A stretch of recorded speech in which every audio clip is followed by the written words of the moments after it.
যে কোনো পুজো পার্বণ বা নিরামিষ দিনে এক টুকরো লাউ আর দুমুঠ ছোলার ডাল দিয়ে এই রান্নাটা করে দেখুন। সবাই একদম হাসি মুখে বিনা অবজেকশনে খেয়ে নেবে। গরম ভাতের সাথেও যেমন এটা খেতে ভালো হয়, তেমনি রুটি, লুচি, পরোটার সাথেও খুব ভালো যায়। নমস্কার বন্ধুরা, আজকে আমি লাউ দিয়ে ছোলার ডালের রেসিপি নিয়ে এসেছি। একদম সহজ সাধারণ এই রান্নাটা যে কেউ বানিয়ে নিতে পারে, আর এটা খেতে কিন্তু ভীষণ ভালো হয়। রান্নার জন্য লাউ দরকার। বাড়িতে একটা মাঝারি মাপের লাউ ছিল, এটা দিয়েই আমি রান্নাটা করব। তবে পুরো লাউটা লাগবে না, এর থেকে এক টুকরো কেটে নিতে হবে। আমি লাউয়ের 4 ভাগের 1 ভাগ মতো কেটে নিচ্ছি। তারপর এর খোসা ছাড়িয়ে বড় বড় টুকরোতে কেটে নিতে হবে। এখানে লাউটাকে কিন্তু একটু বড় বড় করেই কাটতে হবে। ভালো করে খোসা ছাড়িয়ে এভাবে একটুখানি বড় বড় পিসে চৌকো আকারে কেটে নিয়েছি। আর এর মধ্যে কিন্তু খুব বেশি লাউ দেওয়া যাবে না, অল্প লাউয়ে কিন্তু এখানে বেশ অনেকটাই হয়েছে। এবারে এর সাথে রান্নার জন্য ছোলার ডাল দরকার। সেই জন্য একটা বাটির মধ্যে আমি সেদ্ধ ছোলার ডাল নিয়েছি। আমি 2 মুঠ মতো ছোলার ডালকে প্রথমে ঘন্টা 2 মতো ভিজিয়ে রেখেছিলাম।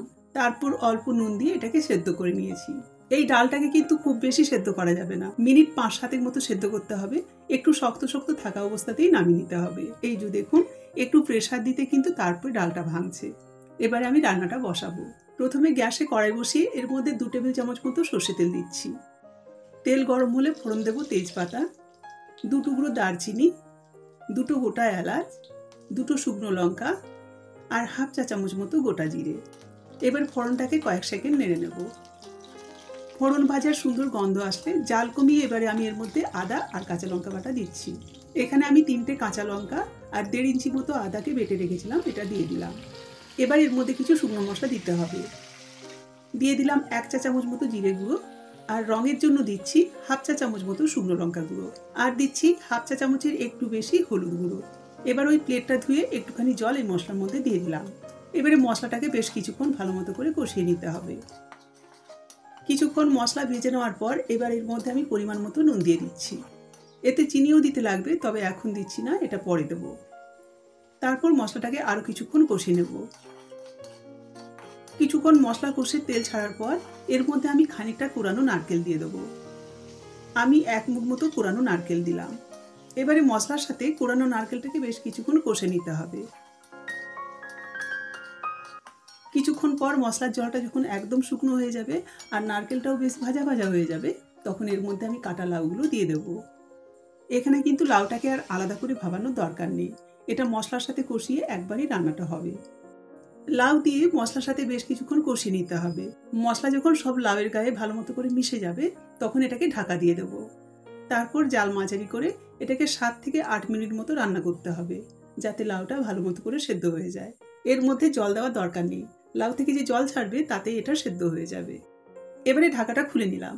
এখন আমি নাড়াচাড়া করে দেখে নেব লাউটা সেদ্ধ হলো কিনা।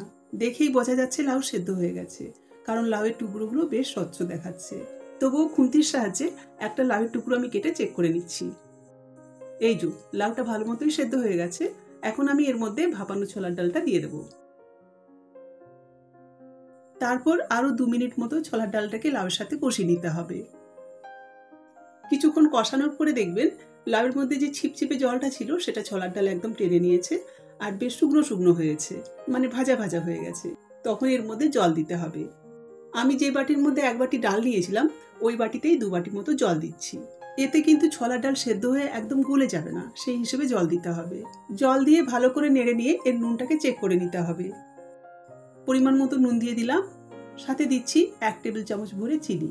এই রান্নার মধ্যে কিন্তু চিনিটা অবশ্যই দিতে লাগবে, না হলে লাউয়ের পানসে ভাবটা যাবে না। আর নিরামিষ রান্নার মধ্যে একটু চিনি না হলে কিন্তু খেতে ভালো লাগে না। ভালো করে নেড়ে নিয়ে এবারে উপর থেকে কয়েকটা কাঁচা লঙ্কা দিয়ে এটাকে ঢাকা দিয়ে আরও 3-4 মিনিট মতো রান্না করব। এবারে আমি ঢাকাটা খুলে নিলাম। এই রান্নাটা কিন্তু বেশ থকথকে হবে। রান্নার মধ্যে ছোলার ডালটাও যেমন গোটা গোটা থাকবে, আর লাউয়ের টুকরোগুলোও কিন্তু আস্ত থাকবে, গলে যাবে না। রান্নাটা আমাদের প্রায় কমপ্লিট, তবে এর মধ্যে কিন্তু জলের পরিমাণটা একটুখানি বেশি লাগছে। সেই জন্য জাল বাড়িয়ে এটাকে খোলা অবস্থাতেই আরও খানিকক্ষণ ফুটিয়ে নেব, যাতে আর একটুখানি ঘন হয়ে যায়। এবারে আর একটুখানি ঘন হয়েছে, এটাকে আর বেশি ঘন করা যাবে না, নাহলে ঠান্ডা হওয়ার পর এটা অনেক বেশি টেনে যাবে। এখন ওপর থেকে খানিকটা ঘি ছড়িয়ে নাড়াচাড়া করে এটাকে ঢাকা দিয়ে দেবো। চাইলে নামানোর আগে এর মধ্যে খানিকটা গরম মশলা গুঁড়োও দিতে পারেন, তবে আমি আস্ত গরম মশলা দিয়েছিলাম, সেই জন্য আর এক্সট্রা গরম মশলা দিচ্ছি না। কিছুক্ষণ স্ট্যান্ডিং টাইমে রাখার পর এবার আমি আপনাদের দেখাচ্ছি। এই যে দেখেই কিন্তু এটা বেশ লোভনীয় লাগছে। যে কোনো নিরামিষ দিনে লাউ আর ছোলার ডালের এভাবে সবজি বানিয়ে দেখবেন, সবাই কিন্তু খুব খুশি হয়ে খাবে। ভাত, রুটি, লুচি, পরোটা যেটার সাথে খুশি এটা খাওয়া যায়। একবার বাড়িতে ট্রাই করে দেখুন, আর কেমন হলো কমেন্ট করে জানান। আর নতুন বন্ধুদের বলবো এ ধরনের আরও ভিডিও দেখার জন্য আপনারা চাইলে চ্যানেলটাকে সাবস্ক্রাইব করে নিতে পারেন। ফিরে আসছি আবার নতুন কোনো রেসিপি নিয়ে। ততক্ষণ সকলে খুব ভালো থাকুন, নিজের খেয়াল রাখুন।